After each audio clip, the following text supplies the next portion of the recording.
Now let's talk about actual chemical distinctions about combinations of matter. So before that, think about pure substances. Now pure substances are substances that only contain one kind of element. Alright, so for example, nitrogen gas is made of two nitrogen atoms bonded together. And it's basically pure nitrogen. And the atmosphere is full of it. And things like gold, for example, look at that. You're going to have pure gold. And so that is a pure substance. It's oxygen gas, nitrogen gas, all the noble gases. Anytime a substance is by itself, it's considered a pure substances. Now a compound is going to be whenever you combine atoms of different types of atoms together to form a new chemical composition. And that's what a compound is. Now compounds can be small, like water, 2 atoms of hydrogen plus 1 atom of oxygen. Or they can be like methane, 1 carbon, 4 hydrogens. Or they can be even bigger, like monomers for macromolecules, such as amino acids. Or they can be even bigger, like proteins and lipids and DNA.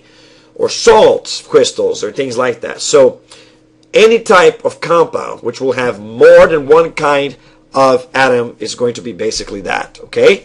Now, the interesting thing about compounds is that compounds will actually have different chemical and physical properties than the elements that compose them. For example, look at here, you have hydrogen gas, right?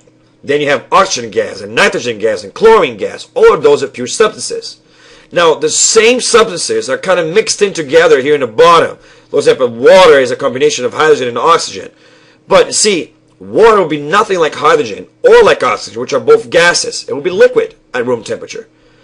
And nitrogen oxide, although gas at room temperature, will not be the same kind of material that either oxygen gas or nitrogen gas are like.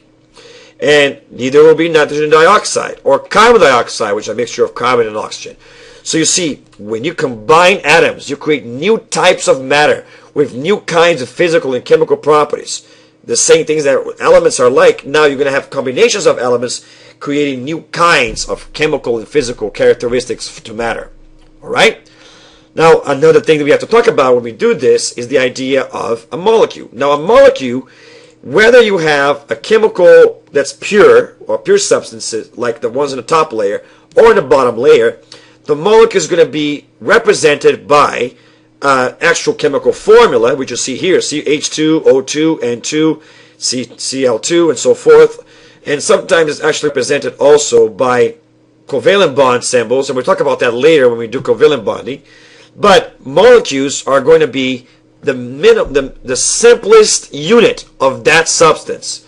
So for example, a molecule of nitrogen gas is the smallest unit of nitrogen gas that retains the chemical and physical properties of nitrogen gas. Just like nitrogen is the smallest unit of matter which acts like nitrogen as the element. So the analysis would be like elements to atom, like molecule is to substance. So basically the molecule is going to be the smallest piece of a substance. Okay? So for example, and this is true for both simple compounds like pure substances and simple compounds or complex compounds. Okay? So for example, a molecule of water, if you get all of that water and you get smaller and smaller and smaller and smaller, the smallest molecule of water will be this, right? H2O. Now, if you get oxygen gas, the smallest molecule of that will be O2. And you see here represented by the covalent bonding like I described before. But molecules can also be huge. They can be like these blocks, steroids over here. Or they can be like polymers like this one. Or actual DNA. Or a protein. And you have different kinds of molecules which are made of hundreds of atoms all strung together. But still, the smallest unit of that substance is a molecule. Okay? And that's what it is. Now, molecules are represented by chemical formulas, which basically uses the symbols of the elements and coefficients to represent how many of that element is going to be in the molecule. So, for example, when you read H2O, you know that's got 2 hydrogens and only 1 oxygen. You will omit the one when there's only 1.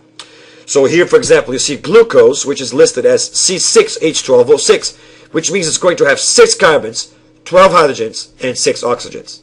Now you can also represent these molecules visually with these ball and bar models, or with covalent bonds structures, like look at here, or with the water molecule over there. So here you see all kinds of demonstrations of the model. But remember that the subscript will mean the number of atoms of that kind in that molecule. And then if you have a coefficient or a number ahead of the molecule, like for example, 2 glucoses, that's what it means. It means you got 2 glucose. If I put 3 H2O, that means I have 3 waters, each with 2 hydrogens and 1 oxygen each. Okay? Now sometimes when you do these molecule representations, you also put the state of matter in which this molecule will show up. For example, I put H2OG, that will mean that it's a gaseous state of matter. Or you can have H2OS to represent it as solid, or H2OL, which represents it as liquid, or even P to represent that it's in plasma state, if that's even possible. Alright? So that's kind of how you actually use that. So chemical formulas are representations for molecules, which are basically the smallest unit of a type of substance, which can be either pure, which is if it only has one type of element, or compound if it has multiple types of elements. Alright? And that is talking about chemical mixtures, not physical mixtures like we talked about in the beginning of the video. Alright? See you in the next video.